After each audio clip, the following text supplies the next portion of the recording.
জয় নিতাই, জয় গৌর, জয় Shri Radhe. আধ্যাত্ম with ফলাশা ভ্লগে আপনাদের স্বাগতম। কাল ছিল বুধবার। ভগবানকে এই সবুজ পোশাক পরে কেমন লাগছে আপনারা জানাবেন। কাল একটু তাড়াতাড়ি শৃঙ্গার শেষ করে ভগবানের জন্য একটা ময়ূর পাখা বানাতে বসেছিলাম।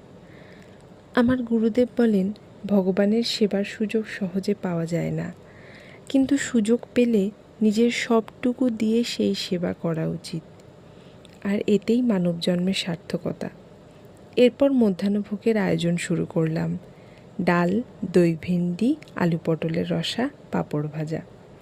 মাঝে মাঝে মনে হয় ভগবান কতটা দয়ালু। যেভাবে ওনাকে সেবা দেওয়া যায় উনি সেভাবেই সেবা গ্রহণ করেন। আমাদের অক্ষমতা, ব্যর্থতা নিয়ে ওনার কোনো অভিযোগ অনুযোগ কিছুই নেই। কাল রাত্রিকালীন ভোগের জন্য চিড়ের পোলাও করেছিলাম। আমার মনে হয় ভগবান এটা ভালো পান। কালকের সন্ধ্যা আরতি দর্শন করে আজকের ব্লগ এখানেই শেষ করছি। খুব তাড়াতাড়ি আবার মহাপ্রভুর দর্শন নিয়ে চলে আসব। জয় শ্রী রাধে।